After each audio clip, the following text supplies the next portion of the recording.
to be chair of this panel, and we have quite a fantastic lineup of speakers.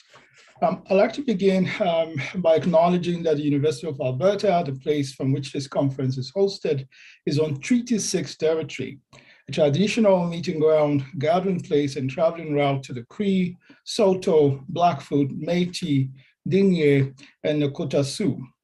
We acknowledge all the many First Nations, Métis, and Inuit whose footsteps have marked these lands for centuries. We acknowledge their enormous sacrifices and ongoing quest for a fairer and more equitable society. Now, we have 3 presentations. The first will be by Natasha Madon from Griffith University in Australia. I understand it's 7 a.m. for Natasha, so what a huge sacrifice to join us today. We also have Frank Edwards and Theresa Rocha Beardall from Rutgers University in the States, and of course, Brianna Remster and Rory Kramer from Villanova, also in the US. So without much ado, I'll just say that each presentation would last for 20 minutes or less, and all presenters have agreed to stick with that time limit, and all questions should kindly be reserved for the Q&A session after all of the 3 presentations have been made. And if you're joining from YouTube, kindly post your questions at the designated spot on YouTube.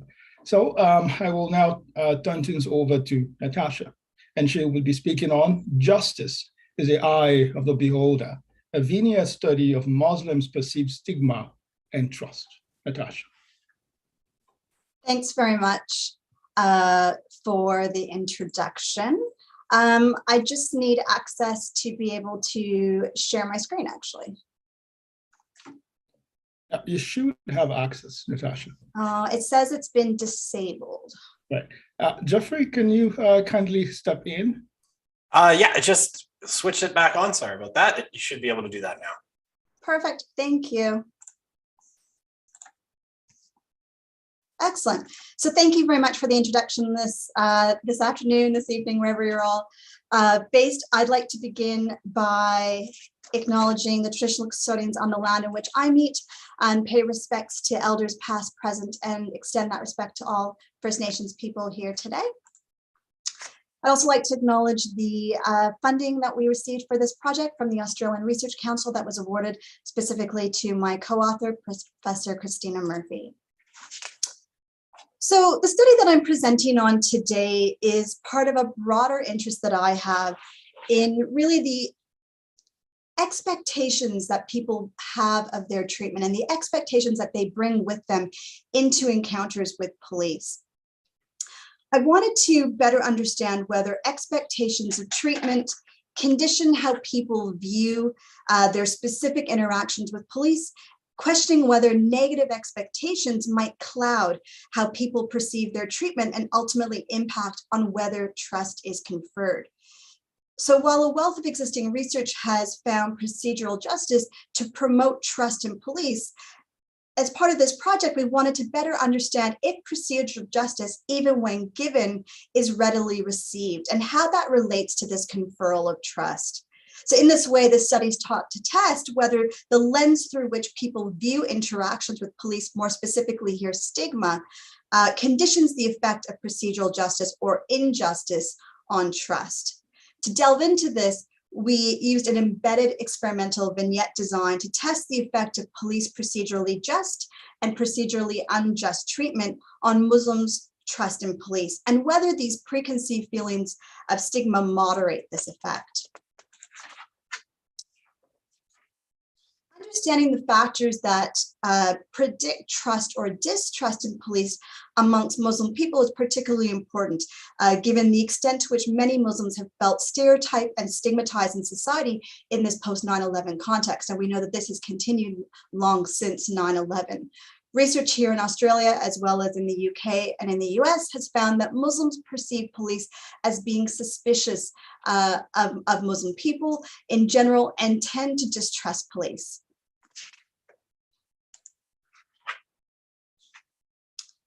Many Muslims similarly feel that police do not trust them. They feel stigmatized. They feel viewed as suspect or terrorist at worst by both police and the broader society in which they live. More broadly, feelings of bias and stigma have been linked empirically to reduced trust and confidence in police. However, whether stigma affects how minorities perceive and respond to police treatment encounters has been underexplored.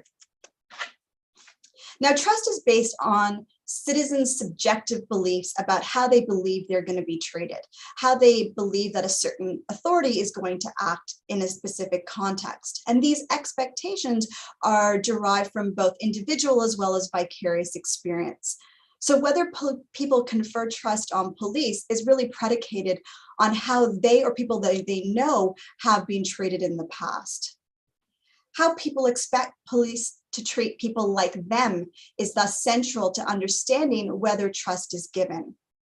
And without it, citizens may be reluctant to engage with police or report crime or victimization and advance help-seeking behaviors. So relatedly, why is this important? Well, for citizens, a lack of trust can be detrimental to people's willingness to engage with police, to report crime and their own victimization experiences. For police, without public cooperation and reporting, police work is made more difficult. They're unable to do their jobs effectively if they're not getting that buy-in engagement from members of the community. It's been widely established that procedural justice has been an effective tool for police services, and more broadly, it has been touted as a way to achieve trust and foster relationships between diverse communities and police. Police are judged to be procedurally just when they are neutral, treat citizens with respect, demonstrate trustworthy motives, and provide citizens an opportunity to voice their concerns to officers. Now, extensive research has found that procedural justice can indeed promote trust, legitimacy, and cooperation with police in a number of different contexts. However, the extent to which procedurally just or unjust treatment has a causal effect on minorities' trust in police is less clear. Now, this is due to the fact that the majority of research on procedural justice and trust has utilized cross-sectional survey data. This naturally just limits the causal inferences that can be made about the effects of police treatment on citizens' perceptions of police. However, existing cross-sectional studies have found that the strength of the effect of procedural justice on trust can differ between stigmatized and unstigmatized people. In response to both perhaps criticism or critiques of procedural justice scholarship, as well as a natural advancement of work in the field, there has been a growing body of experimental research on procedural justice that has sought to test that causal relationship between police treatment and citizens' perceptions of police on a number of different outcomes. This began with early randomized control trials where researchers were working closely with police services in order to test how police use of procedural justice affected a number of key policing outcomes. However, very few have tested the effect of both fair and unfair treatment on citizens' trust in police. And I note this is because researchers simply can't advise police services to treat one group of citizens in a procedurally just or respectful way and treat another group of citizens in a procedurally unjust or disrespectful way. That's just not feasible or ethical to do. So this really has made room for experimental vignette designs to test something that randomized control trials are unable to do. This is where experimental vignettes have been quite advantageous. So in this context, experimental vignettes have been used to test a broader range of police-citizen interactions, including positive interactions, negative interactions, and neutral ones as well. To date, limited experimental research has tested the effect of procedural justice and injustice on key outcomes for ethnic minority group members. Only one prior study has tested the effect of fair and unfair police treatment with ethnic minority group members on trust in police. In addition, less is known about how minority group members interpret police use of procedural justice or injustice during a specific encounter with a citizen and how this affects trust in police. So research outside of policing has found that personality and attitudinal factors can moderate the effectiveness of procedural justice. Stigma is one such attitudinal variable. So it's believed that stigma arises when people feel that they share common characteristics associated with a negatively viewed identity. And this can be rooted in both group or cultural membership as well as a shared physical appearance. People who perceive a greater level of stigmatization are believed to be more sensitive to perceived disrespect or unfair treatment. In this way, it's perhaps possible that people do not view interactions as blank slates, and quite plausible in that way, but with expectations of how they or someone like themselves will be treated. I think it's really important to note here that this is not to say that minority group members don't experience poor treatment from police. We know that this is the case. We know that this has happened historically, and we know that it continues to happen in a number of jurisdictions. However, what we're interested in this particular study to look at is understanding how these apprehensions and unjustifiable apprehensions or feelings of discrimination may shape how people view interactions with police. So then how might stigma be related to trust in police, and why might it moderate the effect of procedural justice on trust?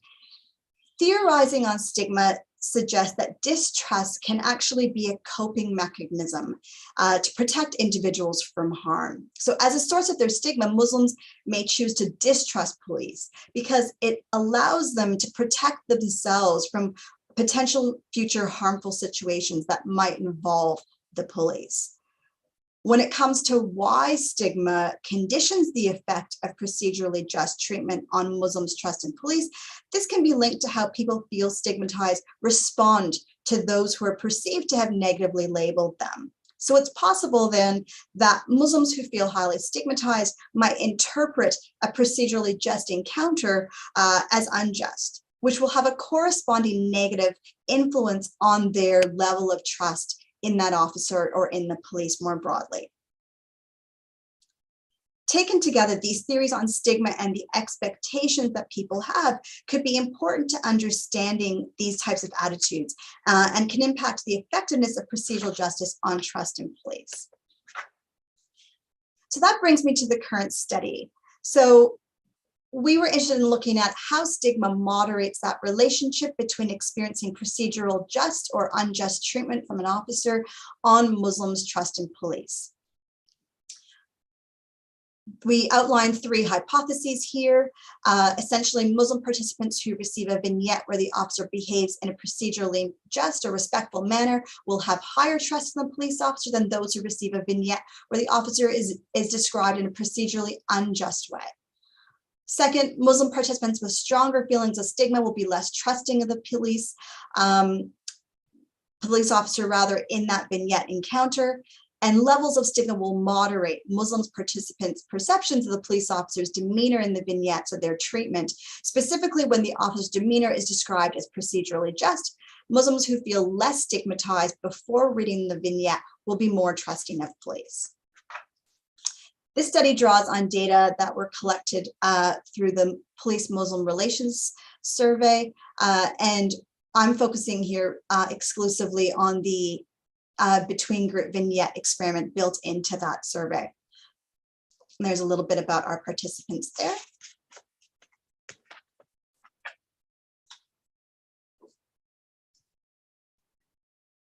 So each participant was presented with one of 2 vignettes describing an interaction between a male Muslim citizen and a police officer. And so this is a vicarious experience.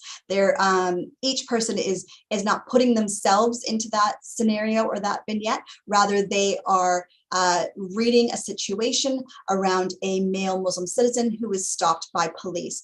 The male driver is told that there is a terrorist attack in the area and that their car matches the description of the vehicle seen fleeing the scene. Now, this is where the manipulation happens. Some people received a description that described the police officer as treating that male driver in a respectful and calm way, versus others, the other half that received a a vignette where they were described a police officer who's treating the driver in a procedurally unjust or disrespectful way.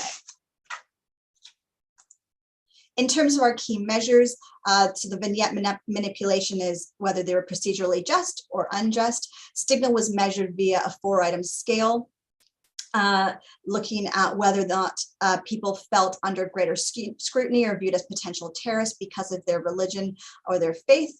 And trust in the police officer was measured. This is a very specific measure. This is trust in that officer, not trust in the police more broadly, was looking at a measure that was presented to people based on scale items after they read the vignette. So we measured stigma before they read the vignette, then they had the manipulation, and then we measured trust in that officer after the vignette. So to begin with, we found that officer demeanor was positively correlated with trust in the officer, such that trust in the officer was higher among participants who received the procedurally just vignette. Stigma was negatively correlated with age, education, and trust in the officer, such that older participants, those with higher education, and those who had a greater trust in police felt less stigmatized. Stigma was positively correlated with contact with police. So those who had increased contact with police were more likely to feel greater levels of stigma. Okay, so in order to test the effect of stigma in moderating the procedural justice effect on trust, an OLS regression analysis was used predicting trust in that officer. So again, that specific measure of trust. In block 1, as you'll see here, officer demeanor, so whether or not they received a procedurally just or unjust manipulation was entered into the model, as was stigma, and then a number of demographic and control variables. And what we find here is that officer demeanor, so whether or not they received a procedurally just description and had a positive causal effect on trust in police. Stigma had a negative causal effect on trust in police. And we found that there was that circle is a little askew there, but Muslim identity similarly had a positive causal effect on trust in police, such that those who had a stronger identity with their faith were more likely to trust the officer. Now in model 2, we add in that interaction term to test the moderation of stigma and treatment that people received. And as you can see here, officer demeanor, stigma, and Muslim identity are still significant, have significant effects on trust. What we also see here is that stigma does indeed moderate the effect of treatment, procedurally just or unjust treatment, on trust in that officer. In order to better understand the nature of that interaction effect, we plotted the simple slopes, which is what you can see here. And so we have slopes that were plotted for the effect of stigma on 2 values of procedural justice, so low and high. And the graph reveals that the positive effect of procedural justice on trust was weaker when the participant reported feeling more stigmatized, compared to when the participant reported feeling less stigmatized. So this suggests that pre-existing feelings of stigma do indeed moderate how people are perceiving police treatment during a police-citizen interaction. So this is just a brief summary of the findings. We found that police use of procedural justice in that vicarious encounter had a positive causal effect on trust in the officer. Muslims who felt more stigmatized were less trusting of the officer described in that vignette. Further, and perhaps the real story here, is that stigma moderated the effect of procedural justice on trust in that police officer. For those who felt highly stigmatized, viewing a police officer treat the Muslim driver in a procedurally just way was less effective in promoting trust when compared to those who felt a lesser degree of stigma. So our findings here indicate that stigma appears to serve as a lens, if you will, through which police-citizen interactions are viewed, weakening the effect of fair and respectful treatment. Specifically, stigma seems to predispose individuals to perceive events in a more negative light, regardless of the objective reality of that event. Our findings build on the limited experimental research that has been conducted to date that has tested both the effect of procedurally just and unjust treatment by demonstrating one way in which the procedural justice effect on minorities' trust in police can be conditioned. Now, theories on stigma suggest that the extent to which people feel they or their group are unfairly labeled does not just result in people feeling that label, but rather it can have flow-on effects for how people interpret their treatment. And this contextual difference may help to explain the differing responses to procedural justice that we found in our study.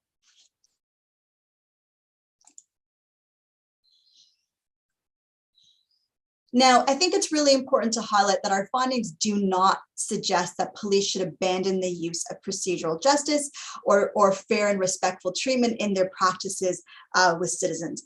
But it does explain why procedural justice may not be as effective with all groups, and also highlights the potential invariance of the effect of procedural justice, that it may not work as effectively for all people. It also highlights the importance of police employing strategies to help to break down some of these stereotypes and fears that members of different community groups might have about how police view people like them. Now, while police cannot eradicate Islamophobia, they cannot get rid of that stigma that has been long established within some communities. Rather, for police officers, having a better understanding of why people may not respond positively immediately to fair and respectful treatment is important, because we know police-citizen interactions are a two-way street, and that police officers will take their cues from citizens. And so if citizens are offside, police may similarly behave in a different manner. Rather, what we're suggesting here is that police officers endeavor to foster greater trust amongst some community members that may just require greater time and additional trust-building strategies before the full effects of procedural justice can be seen and received. Thank you. I believe we're taking questions at the end. That's correct. Thank you very much, Natasha. We will have a Q&A when all others have presented. Thanks for reminding us about the fact that these police-citizen encounters do not occur in a social vacuum, and members of marginalized communities are not blank pieces of paper in these encounters. I'm looking forward to more discussions during the Q&A. Next, we move to Frank Edwards and Theresa Rocha Beardall, and they will be speaking on agents of empire and social control in Indian country. Over to you, Frank and Theresa. Thank you very much. So I'll be presenting the paper on behalf of my co-author, Theresa Rocha Beardall, today. She's at the University of Washington. I'm at the School of Criminal Justice at Rutgers in Newark. And this is a piece of a larger project in which we explore the distribution and fundamental causes of the exposure of Indigenous people in the United States to various forms of state violence. And we think broadly about state violence. Our goal in this paper is to present a historical and structural model that we can use in establishing quantitative processes for understanding the overexposure of Indigenous people in the US to particularly police violence and family separation through the child welfare system. So we want to start, in contrast to many of the typical criminological studies of inequalities in overexposure, in particular of Indigenous people, to criminal justice contact. We want to start by kind of establishing three historical facts, which we want to treat as root causes of the contemporary exposure of American Indians and Alaska Natives to various forms of state violence. The first is that settler colonial regimes pursue logics of elimination toward Indigenous peoples, right? They seek to dispossess Indigenous groups of their land, lives, resources, and culture. And this is an animating feature of settler colonial regimes, both historical and contemporary. We also want to establish that settler colonization is an ongoing process. It's not a mere historical fact. right? Settler colonialism is a social structure that is deeply patterns US social institutions and US policy institutions. That is, we treat the fact of settler colonization as an ongoing effort, and the resistance of tribal nations in the United States to the expansion of US federal, state, and local government power against tribal sovereign power as an ongoing contestation. We also want to note that settler colonial regimes devastated indigenous populations in North America. Hundreds of millions were killed, and Native nations in what is now the United States lost about 99% of their land base. So settler colonialism is animated by a logic of dispossession. It's an ongoing process, a logic of elimination. It's an ongoing process, and it was disastrously successful in the case of what's now the United States, but by no means finished. And by no means have nations been eliminated. The argument we want to make in this paper is that contemporary institutions of social control act to further the ongoing settler colonization of North America. That is, criminal justice and child welfare institutions should be thought of by criminological scholars and other social scientists as active agents of empire. That is, they actively advance the agenda of settler colonization.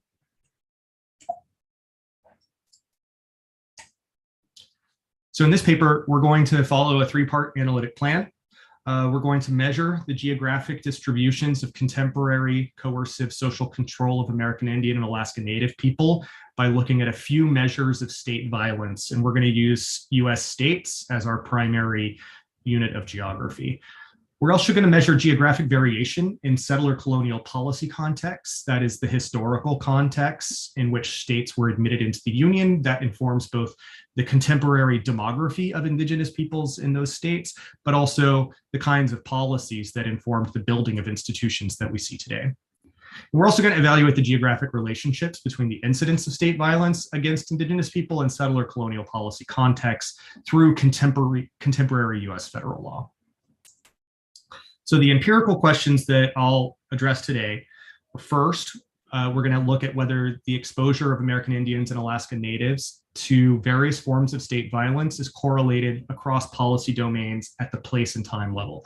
That is, do we see high levels of one form of state violence correlating with other forms of state violence at the place and time level? The argument here is that multiple forms of state violence intersect in the lives of American Indian Alaska Native people today, and that we should not treat particular forms of state violence in buckets. Rather, we need to treat them holistically. The second question we're going to address is whether American Indian Alaska Native exposure to violence is a function of land contestation and population threat, using classic racial threat theories from criminology and sociology.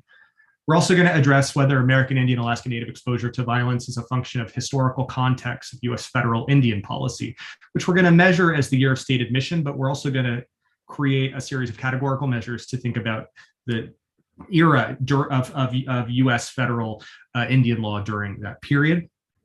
And fourth, we're going to look at whether exposure of American Indian and Alaska Native people to violence is higher where federal law, US federal law, constrains tribal authority and tribal sovereignty.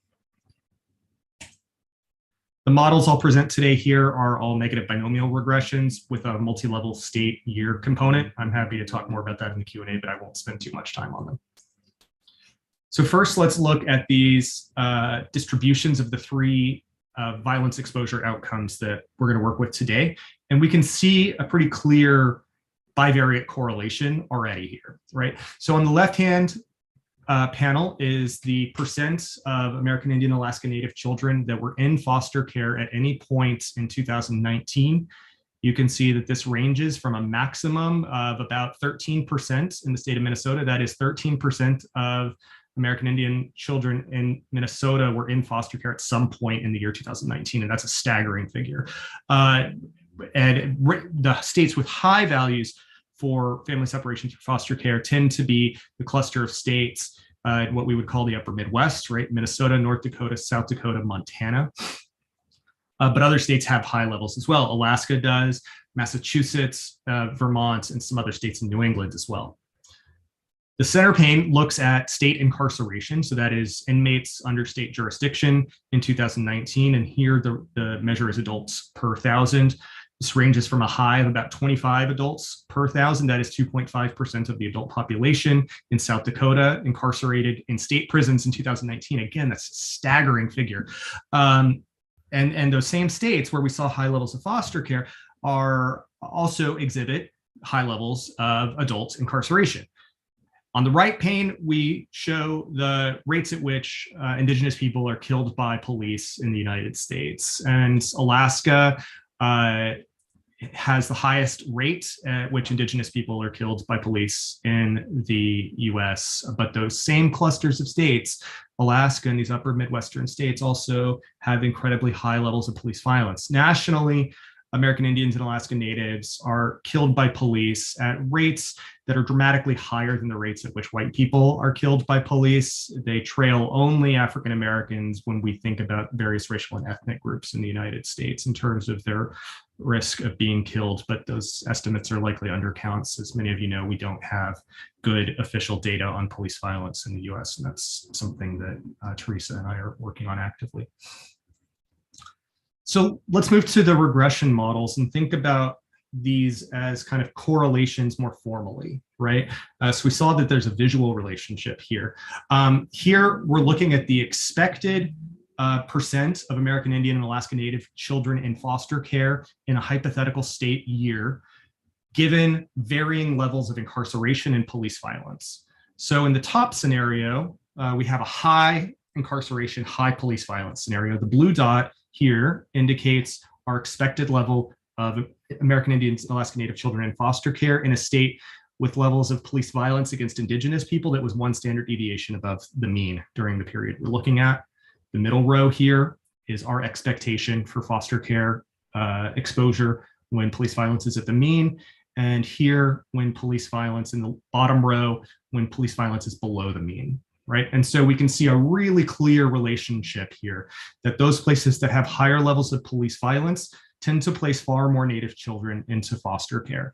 Same is true for incarceration. We see a less pronounced curve here, right? Moving up through the curve, we can see a really steep slope on police violence, slightly less pronounced relationship between incarceration and child welfare system contact. But nonetheless, we see that those states that have high levels of the incarceration of American Indian and Alaska Native adults also tend to have high levels of foster care placement for American Indian and Alaska Native children.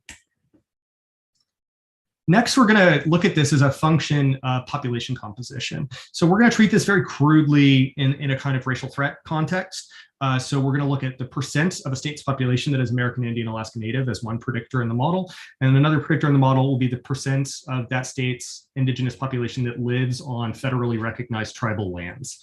That is lands where Indigenous governments have sovereignty and exercise governments and are formally recognized by the US government. There are many lands, historic homelands for Indigenous people in the United States that are recognized by state or local governments, and many that are not recognized and have been disestablished by the United States government. So this is a crude measure, but we see, and again, a really clear relationship. Those states that have a higher population composition of American Indians tend to have more American Indian and Alaska Native children in foster care compared to those states with lower proportions of Indigenous people in the population. And we see the same relationship for the proportion of that population that lives on tribal lands. But I want to move on to kind of thinking about this historically, right? So that's a kind of contemporary way to think about it, is in terms of population compositions today. But those population compositions themselves are reflective of the demography of genocide and removal, right? The states that have low Indigenous populations in the United States today were often those states that were colonized very early by various European powers, and Indigenous populations were displaced from those states on largely the Atlantic coast westward, right? And so we're going to think about the westward expansion of the United States as one way to think about the contemporary exposure of children to family separation through child welfare. That is, we're going to argue that we can kind of see the legacies of US federal Indian policy through colonization playing out in the contemporary exposure of children, both in terms of the demographic realities of population composition, but also in terms of the way the systems are operating, right? So here we see a pretty clear linear relationship. States that were admitted to the Union later tend to have higher proportions of children, higher proportions of Indigenous children in foster care. Again, Minnesota with highest in the nation. Hawaii's data is a little complex. Obviously, Native Hawaiians in the federal child welfare data are sometimes coded as Indigenous, but then they're not coded as Indigenous in US Census measures in the way that other Indigenous populations are. So there's some measurement issues that we need to think about there. But we can see a really clear linear trend happening here. But we want to think about this not necessarily as history is not a straight line, right? We want to think about this as what is that history representing? And we argue it's representing different moments of federal policy from the US government, right? It's representing different moments of formal organization, formal policy that structured how the US government interacted with Indigenous nations and the levels of violence they deployed against them and the kinds of violence they deployed against them. So we're going to break US history roughly into 6 periods following the legal literature and historical literature that looks at federal Indian law in the United States. And so these are the 6 periods that we're crudely looking at that we're going to kind of slice that timeline into. And when we look at the expected proportion of children in foster care across these timelines, there were no states that were admitted during period 4. We can see again a really clear difference between those states that were among the first to enter into the United States and those that were among the last. Right, those states that entered into the termination period of US federal law, where the US government was aggressively removing treaty rights, aggressively decertifying the recognition of formerly federally recognized tribes, and aggressively moving American Indian and Alaska Native people from traditional tribal lands to cities. We see highest levels of placement in those states, but we also see high levels of placement in states that were admitted during the allotment and assimilation period and the removal and reservation period. Lastly, I want to look at Public Law 280 to think about how contemporary federal law might structure exposure. So Public Law 280 in the US transferred jurisdiction over particular kinds of criminal matters, violent felonies, other kinds of criminal matters from the federal government to state and local jurisdictions. And this was done without tribal consent. And the relationships between tribal governments and state and local governments are often incredibly fraught. You'll note that the purple states are those states that are called mandatory PL 280 states, that in this law, jurisdiction was transferred without tribal consultation or consent to state governments away from federal governments. So federal governments no longer have the power to prosecute particular kinds of crimes that occur with victims who are Indigenous or that occur on tribal lands.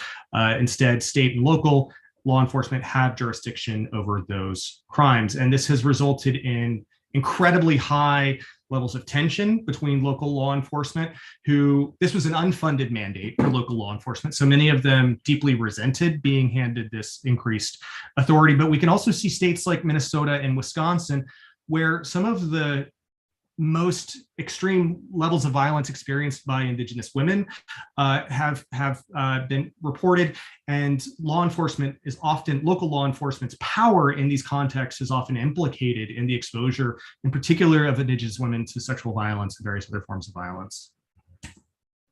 So when we look jointly at the period of admission of a state and its Public Law 280 status, that is, what is the federal government doing today to constrain tribal sovereignty? We can see that those mandatory PL 280 states have dramatically higher levels of foster care placement than do non-PL 280 states. That is, states where the federal government has explicitly constrained tribal sovereignty and transferred authority to state governments.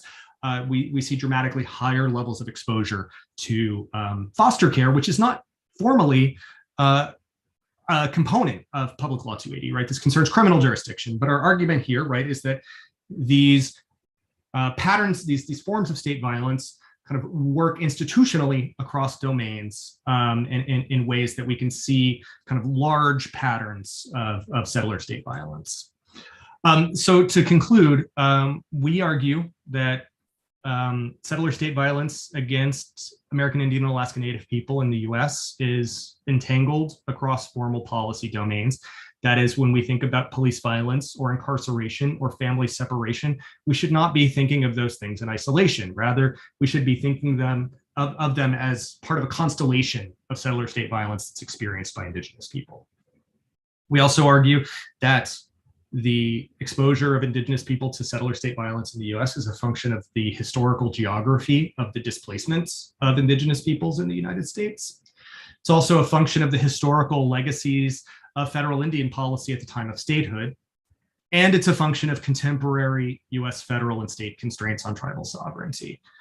So within this framework, we want to push the field of criminology, but also sociology and other fields looking at thinking about issues like police violence, to think about the sociopolitical context in which social control occurs. That is, we believe it's possible to construct macrostructural models that can help us account for contemporary inequalities. And those theories that focus on micro-level interactions between officers and the public, or pathologizing the behaviors of people in particular communities, really miss an opportunity to provide a much richer explanation and understanding of the contemporary landscape of social control and racism against Indigenous people. So thank you very much.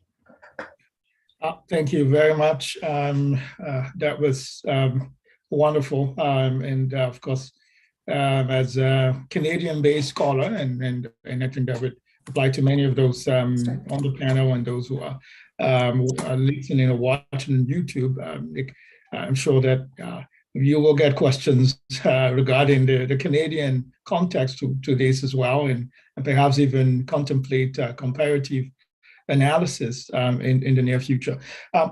Next up, Brianna Remster and Rory Kramer, and they will be speaking on the unexplored arms of contemporary policing. Brianna and Rory, over to you. Thank you.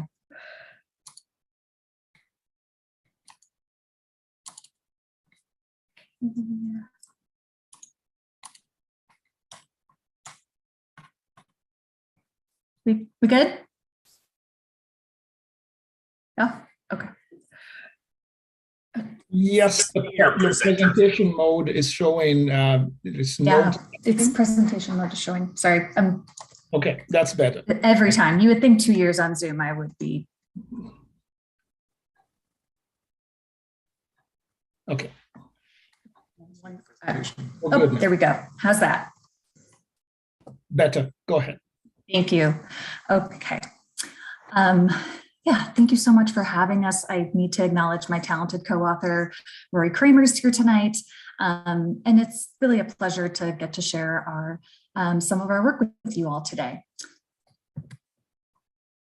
So, as previous presenters have made clear throughout today, policing, especially American policing today, is characterized by frequent low-level stops known as aggressive policing.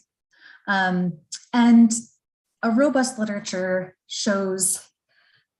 finds stark racial and ethnic disparities in both who experiences those stops and who experiences police violence during those encounters.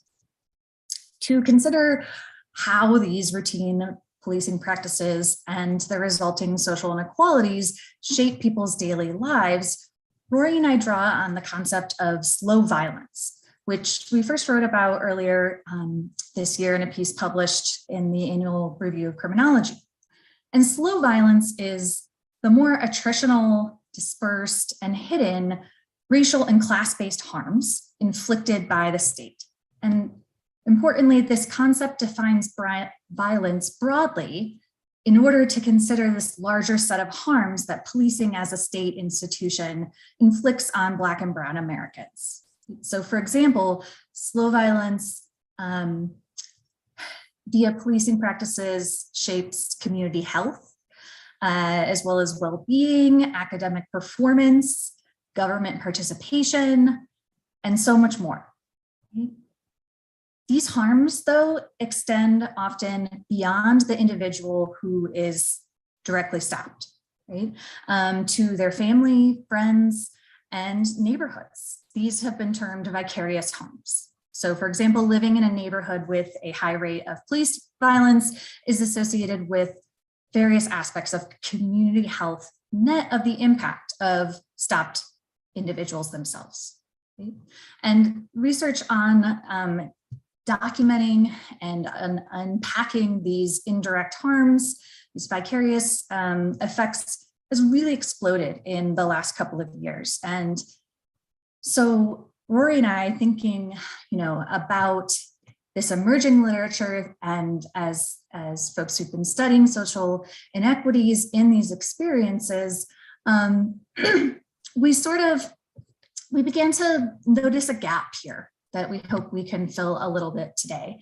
And in conjunction, so who is exposed to these policing practices and marginalized, and then, thinking about especially the vicarious harms for loved ones, how do those combine? And we think there's this gap in both literatures, both the disparities literature and then the harms literature, in terms of whether there are any direct collateral harms for the loved ones of stopped individuals, right? So what about, so we know that they're more likely to have health issues or whatnot because stress, all the things happening at once, but what about, are there any direct harms for family and loved ones? And so that's what we're focusing on here today. And to think more about this, we draw on Patricia Hill Collins's concept of controlling images. Controlling images depict marginalized people in ways that reinforce the power relations of race, class, gender, and sexuality. They're pervasive depictions of marginalized people that reinforce our power relations. And I'm sorry, oh my goodness. All right, I'm sorry. They're designed to make racism, sexism, and poverty, and other forms of social injustice appear to be these natural, normal, inevitable parts of everyday life. And so in policing, controlling images can be used to justify and normalize excessive police stops, violence, and arrests against Black and Brown Americans. So the idea here is that police may perceive and classify individuals as a reaction to those internalized controlling images, or cognitive schema, right, is really what they are. And the most persistent controlling image casts Black men as criminals, right?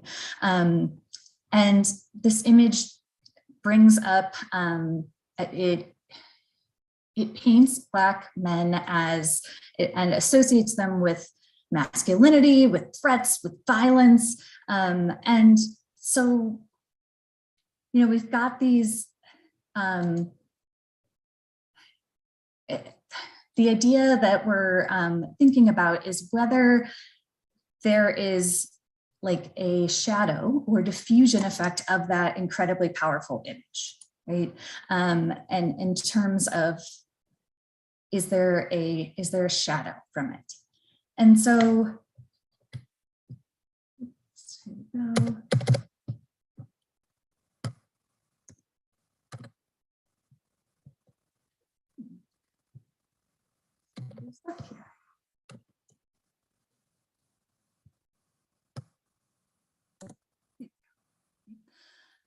So because police perceive Black men as dangerous criminals, individuals stopped with a Black man, we're thinking may be more susceptible to police violence than individuals who are stopped alone, as a starting place to be thinking about whether there are any direct collateral harms. And so what we're asking is whether people who are stopped with someone with a Black man, is whether it is a risk factor for experiencing police violence across race, ethnicity, and gender, in addition to or on top of each group's individual risk of experiencing police violence. Right? So does the company you keep put you at risk? Right? And in order to do this, we leverage publicly available data that I'm sure many of us are familiar with, the NYPD's investigatory stops over 8 years. And we're using this in order to be able to conduct an intersectional analysis by race and gender to really see who's impacted or potentially impacted by the shadow of Black men's controlling image. And so what this data is, so you're looking at a picture of the form here, and every time an officer interacts with a civilian under the label of reasonable suspicion, they're required to fill out one of these forms. And a whole bunch of information there, and stop location, whether force was used, characteristics of the individual, as well as their behavior, and importantly, why we're using NYPD's data is that it is large enough and New York is racially and ethnically diverse enough that we can actually have enough people to compare the policing experiences of Black, Latinx, Asian, and white men and women. Right? And there's also one thing to note about controlling images is that they might be especially relevant in these routine investigatory stops, right? Because the legal criteria is known as reasonable suspicion.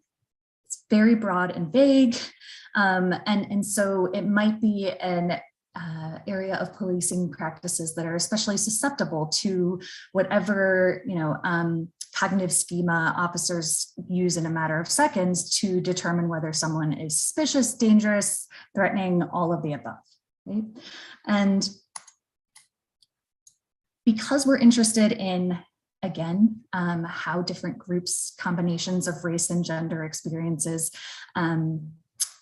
might be related to this and are bound up and caught in this, we are doing an intersectional analysis, which requires us to look at it from two different angles. So the first thing that we do is we estimate separate models by gender, and that allows us to see whether, for instance, women who are stopped with a Black man, are they more likely to experience police violence than women who are stopped alone?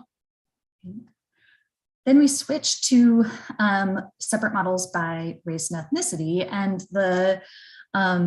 that allows us to switch lenses a little bit to see whether whites who, for example, so whether whites stopped with a Black man are more likely to experience police violence than whites who are stopped alone. Okay. And we have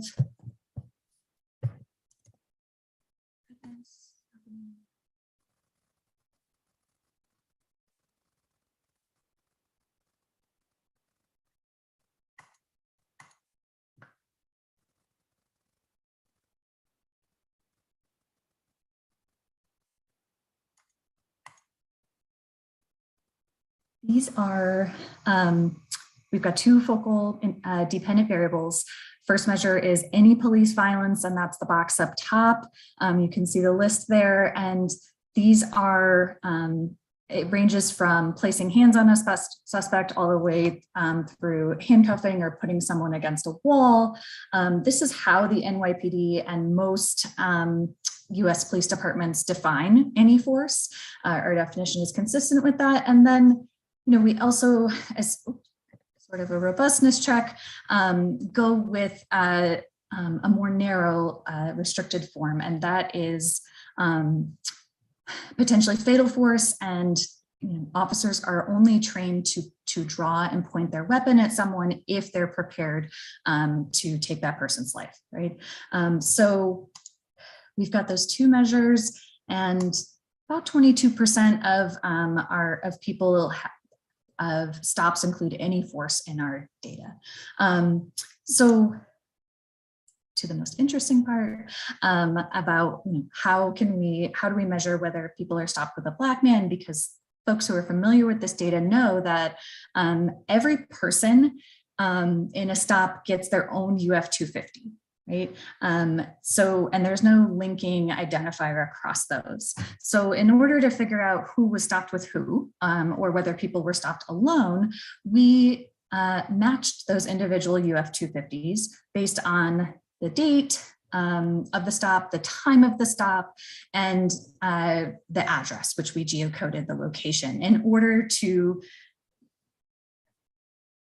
basically create a measure of group stops, right? And then we parse that out into, was anyone in the group other than the person at the moment, are they stopped? Is there a Black man in the group? Yes or no? And then we created a separate measure in order to see whether is it really groups or is there something about this controlling image for Black men? So we separate out people who are stopped with anyone else other than a Black man, and our reference, as you'll see in a moment, is people who are stopped alone. And then we're also interested in our in each group's own risk of race, gender, and ethnicity.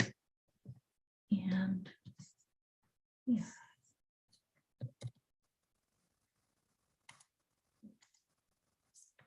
We have a host of controls. In the sake of time, I'm not going to go through them in detail, but that's another advantage to using the stop and frisk data is that we can match it with community. We use census data to incorporate, like, for example, a wide variety of neighborhood characteristics, as well as, everything that is happening during the stop. And so when we look at the results in a moment, I just want to reiterate that we're looking at it, those associations net of all of these factors, right, that we know are associated with both social inequalities and as well as police violence. So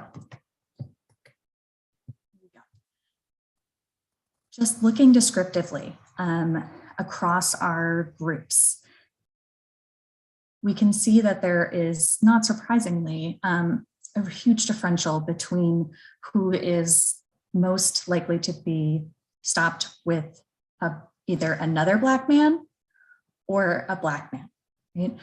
Is Black men and Black women right there in the center. And it's 7.9%, right? So the majority of stops in our data, excuse me, are solo, right, are alone. But when we look among group stops, and specifically among people who are stopped with a Black man, we can see that it is by and large Black men and Black women who are experiencing this. And so if there's going to be a consequence or an additional harm of this controlling image, it's on folks who are already highly targeted for these types of things to begin with. Right? Let's get to our multivariate though. So here we can see that if we go down to first, so the first couple of lines are individual groups, right? And then remember, we're looking by gender, and we've got any violence, and then our more restrictive, potentially fatal violence. And what we have here is that being stopped with a Black man is associated with an increase in the odds of experiencing any police violence for both men and women, but especially for women, right? It's actually statistically different in terms of women are 44% more likely to experience police violence themselves during a stop with a Black man than women who are stopped alone. Right? Whereas men are 28% more likely when they're stopped with a Black man to experience any violence than when they're stopped alone. Right? And then we move over to our seeing potentially fatal force, and it's a very similar pattern. And so we've got persistence of this Black man controlling image, showing that men's odds of having a gun drawn on them are 94% higher when they're stopped with a Black man than when they're stopped alone, compared to women's odds are 1.7 times higher. So you might have noticed there's not a direct association between race and potentially fatal violence for women. We move up to the group's risk, and we can see that there's no direct association for women, but being in the company of a Black man is such a powerful factor, right? That's how they are exposed, criminalized, and subjected to police violence. In fact, the magnitude of these associations is generally bigger than the direct association of being stopped while Black. Like it's that, and when we're talking across nearly 3 million stops, these effects are meaningful. We're talking about thousands and thousands of people subjected to purely because of, in this respect, the shadow, right, with residential segregation and racial segregation of all kinds. Who's most likely to be in the company of a Black man would be, of course, Black women, as well as Black men. But let's see about what happens with other races, right? So here we go. Last table, I promise. When we shift to look by race, we can see that the shadow of the Black criminal man is really echoing what we saw before, right? In that being stopped in the presence of a Black man is associated with increased odds of experiencing any police violence for all racial and ethnic groups, right? And so we've got, whites who are stopped with a Black man are 44% more likely to experience police violence themselves than when they're stopped alone. Right? For Black Americans, it's 28% more likely when they're stopped with another Black man, right? Or a Black man. We've got both genders in there. And similar pattern for Latinx folks, right? And so we've got as well as for Asians. Right, so Latinx and Asians are 21% and 33% respectively at a higher risk of experiencing violence just through exposure. Right? And this all applies to the potentially fatal violence, with the exception of Asians, and there are so few. So, one thing to keep in mind when we're using investigatory stops and reasonable suspicion as our legal threshold, there's not that many instances of police drawing and pointing their guns, right? Because it's not in response to like a call, like a crime in progress or a 911 call or something like that. But that's why there's, Asians are less for potential force is the only thing that that sort of changes there. But, to really want to make sure we have plenty of time for questions here to wrap up.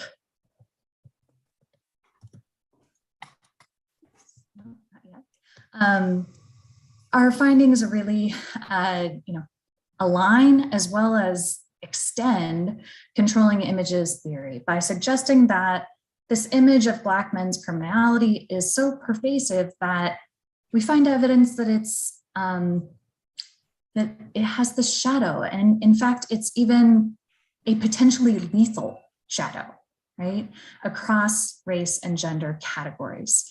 We saw that police were more likely to use violence on individuals in the company of a Black man. And so, we've just starting to really unpack and think about this, and you are among the first to be hearing about it. And so, we're thinking about this direct criminalization effect that has kind of gone unnoticed, that contemporary policing practices are inflicting, right? That it's, in addition to vicarious harms, in addition to our individual risks, that people are directly criminalized themselves and subjected to state violence potentially because of who they're stopped with. Right? Brianna, I apologize. I'm going to have to stop you there. We have 16 minutes to the end of the session. I'd like us to be able to use that time to take questions from the audience. Thanks for your understanding. If you could please share your screen, that would be wonderful. Okay, thank you. So we already have numerous questions in the chat box. I'm just going to go way up. So the first question here is from L'Oreal, and she says, thanks for your talk, Dr. Madon. Can you provide some more context regarding stigma against Muslims in the Australian context? How does the stigma differ from, say, the American context? And also, does country of origin play into this at all? So, Natasha, please go ahead. Yeah, those are really important questions. So thanks for raising that. I think when we're talking about the Australian context, it does differ. You've contrasted here with the American context. Australia has a long sort of history of migration from particularly Lebanon. So we've got a large Lebanese population.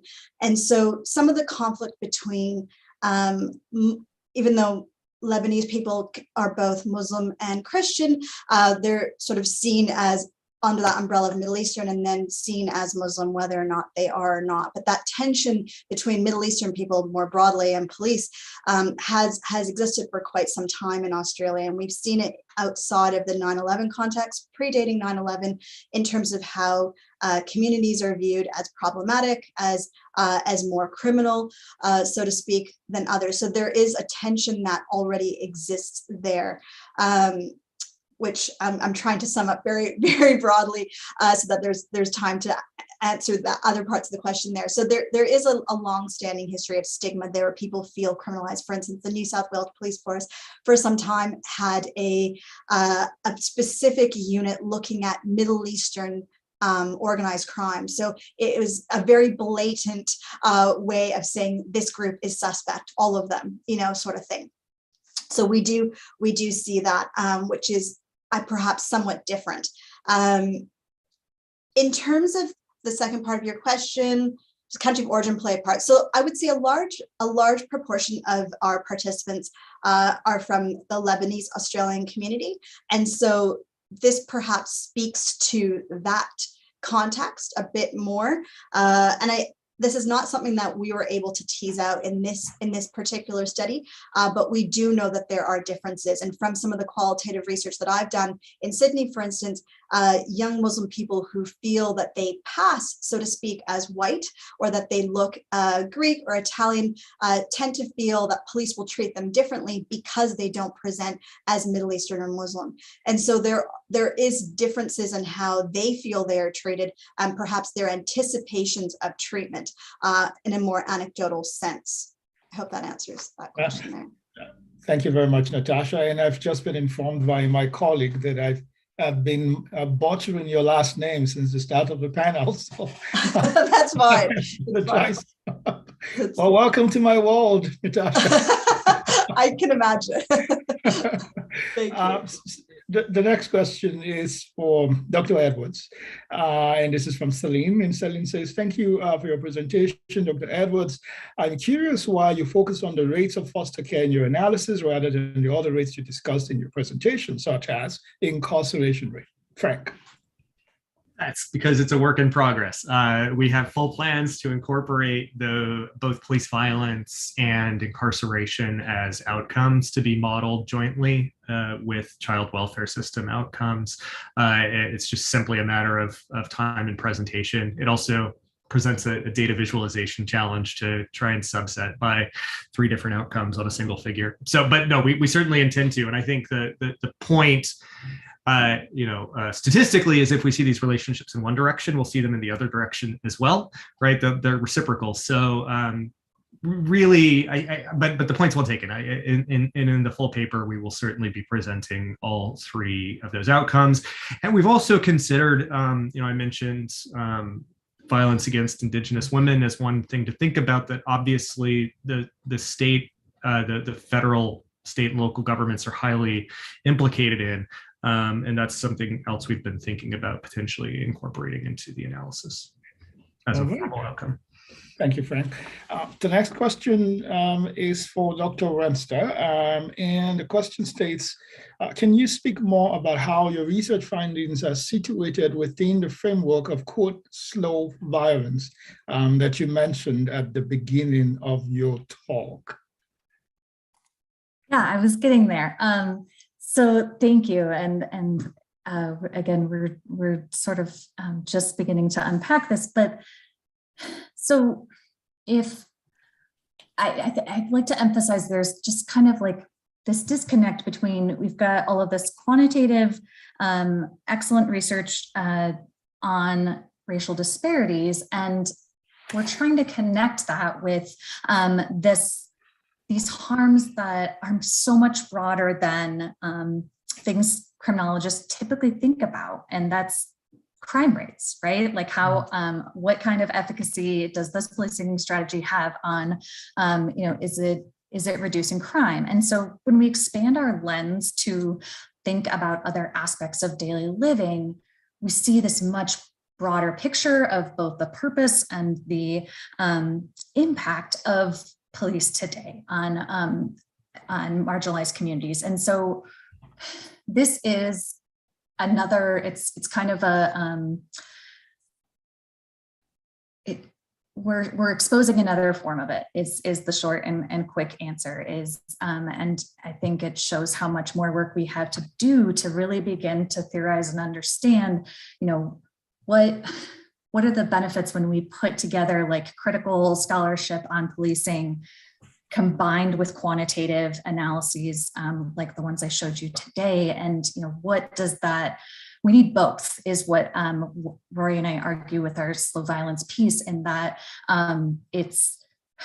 we're missing part of the picture if we only have one literature over the other. And especially for Black women, there were 11,715 instances of violence against Black women in our data over those 8 years, specifically when they were stopped with a Black man, right? And so we're not getting the full picture without it.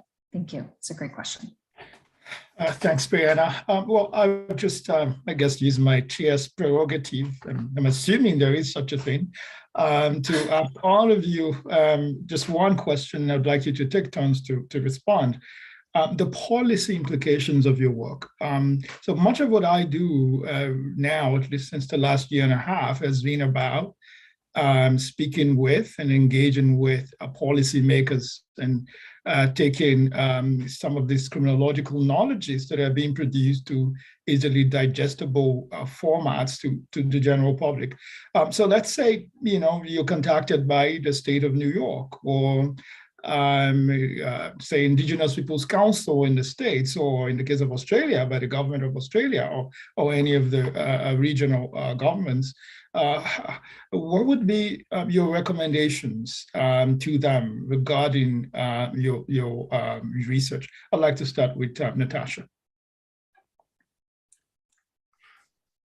Yeah, that's a really important point. I think for all of us on the panel here, there's probably a number of really important policy implications to the work that we do. I think in terms of the direct implications of this current study around the policing of minority communities, particularly Muslim communities in Australia, is around, on the one hand, I've sort of questioned the effectiveness of procedural justice, but I would encourage police to continue to use fair, respectful, neutral treatment with citizens. And that's in order to ensure that in the longer term, we can perhaps shift some of these expectations that people have of police. On the other hand, I think police need to do more, particularly in communities where there are tensions, to build that trust. It's not enough to say that people are entering encounters with a negative perception. That's helping us understand why they view that, but there is a reason for that. And so I think there's real importance there to find out from community where some of those barriers are, and to promote some more dialogue between the two to achieve a better understanding on both sides. I'll leave that there. All right. Thank you, Natasha. I'll go to Frank now. Thank you. Yeah, it's a great question. I mean, and I think we're considering a lot of different policy domains, so there's a lot of different things to think about. I mean, I think in general, the answer would be abolition and the return of lands and the enshrining of Indigenous sovereignty on the tribal nations. But, I think we, in a kind of more narrow sense, the US is now formally considering a truth and reconciliation process for boarding schools in a way that may parallel the process in Canada. Obviously, it hasn't been perfect in many ways, but it certainly is a necessary step. And there's been a long failure of both state and local governments in the United States to seriously deal with the history and ongoing reality of mass family separation of Indigenous people in the US. So that's something that needs to be addressed at all levels. And I think within the child welfare space, this is a really exciting moment in that abolitionist arguments are gaining rapid weight. I think it's a moment where we can think seriously about the lessons that tribal governments and communities have to teach us broadly about what better child welfare systems might look like. I think we are at an inflection point and a real moment of change in the U.S. There's also, but this is also a moment of profound threat in the U.S. when we think about child welfare. In addition to thinking about police violence, obviously, we've seen an abandonment of serious efforts at police reform in the United States by Democrats at the federal level, while some local efforts have been promising. I'm not optimistic about profound change in policing in the US anytime in the immediate future. And the Indian Child Welfare Act in the United States enshrines tribal sovereignty over cases involving child custody, and that's currently being challenged at the US Supreme Court. If it's overturned, it will be a profound change in the magnitude of power tribes are able to exercise over their land, their children, their families, right? It's a profound threat to tribal sovereignty. And I think we need to take that very seriously, more seriously than it's been taken by most US policymakers to this point. All right, thank you, Frank. Brianna. Yeah, I think, in addition to really trying to highlight there's so much focus on the experience of Black men and, the disproportionate toll it takes on them. And that is incredibly important. But there's also many other people affected too. And, thinking about the Say Her Name movement, you saw I had an example of Breonna Taylor is a case in point of what happens when she was killed because of the criminalization of her former boyfriend and then her current boyfriend, who fired back when they were doing a raid on her house based on the previous boyfriend, right? And so there's just, it's a way that places Black women front and center in a way that sort of pushed us to look in this direction of what are the circumstances under which women are at risk? Where are they? Because it is much lower individually, right? Women compared to men. And so parsing that out, understanding the many far-reaching impacts of how we criminalize Black men. But I'll go big since Frank went big and say that if we just end these investigatory stops based on reasonable suspicion, we know the fewer encounters, the fewer stops that police have, the less violence and force and things go wrong during them. The hit rate or success of these stops is incredibly low. They're not paying off in the way that they would. And, despite rolling them back in recent years, due to lawsuits, they're still using them around the country in the United States every day as a way to try to get information. All right, thank you, Brianna. There's a comment here from Sandra Basirias, whom I'm sure you've met. She's a CCR director. And this is for Frank. The talk was super interesting. I can see many parallels to Canada. And she provides a very rich and compelling detail over there. I wouldn't overflog any of those, but the gist of her question is, what are those states doing regarding decolonizing the system? Yeah, I think decolonization as a sort of formal state effort is largely non-existent in the U.S. There obviously are social movements and tribal governments and organizations pushing for return of lands and for the empowerment of tribal sovereigns, but we see instead a sort of process that's difficult to, in the context of child welfare. So the same overlaps that you describe in terms of child welfare system involvement and carceral system involvement that child welfare is a carceral system, but we see those same population overlaps here very clearly, and the same kinds of overrepresentation. Like, for example, in data I'm working with in Alaska, we show that over 80% of Alaska Native children will ever experience an investigation by the child welfare system. And it's just astounding levels of contact.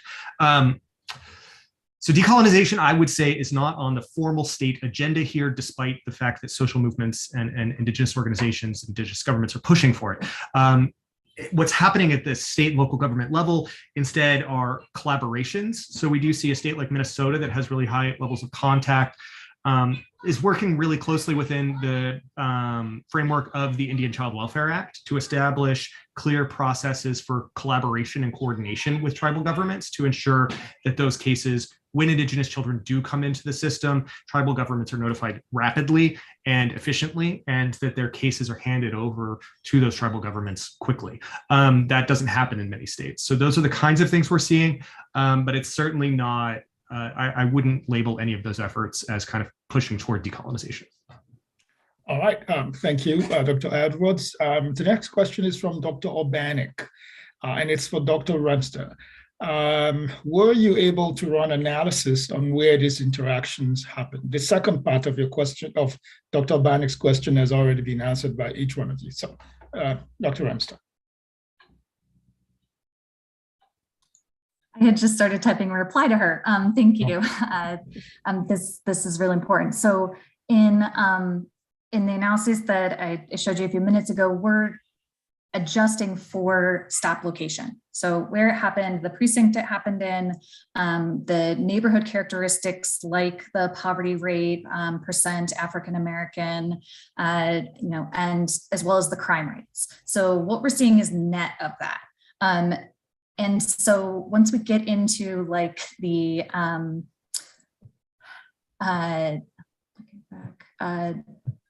other aspects of there's a great paper that I'm spacing on the name, but in Justice Quarterly that looks at, there can be curvilinear effects on like the power, like does place influence whether police use violence? Yes, but it gets complicated quickly, and because you're right, it's not the same across all neighborhoods, but we've adjusted for that in what I can show you now. Yeah. All right, thank you, Dr. Remster. So final question comes from Manza Yankee, one of our grad students, and her question is for Dr. Madon, whose last name I now know how to pronounce. Did you notice any gender differences in Muslims' perceived stigma and trust? Yeah, so in this particular study, we did not. So gender was not a significant predictor, nor did it have an effect on how people were perceiving the treatment of that officer and sort of the trust in that officer. But again, some of the qualitative research that I've done in Sydney has highlighted that there are different fears and concerns around citizen interactions between males as well and females. So a number of participants have talked to me about, as a female, they feel less concerned about how they'll be treated. They believe they'll be treated more respectfully, but they worry for their dad or their uncle who perhaps have a beard or wear a cap or exhibit more obvious sort of signs of being a Muslim, and that they will be seen as terrorists. So those are some of the differences I've seen there. All right, thank you very much. And that concludes this particular session. I'd like to invite you, and very warmly so, to the next panel, which is on police knowledge work and practices. It promises to be amazing as well. Thanks to all our presenters. Thanks to all the panelists. Thank you, everyone watching on YouTube and wherever you are.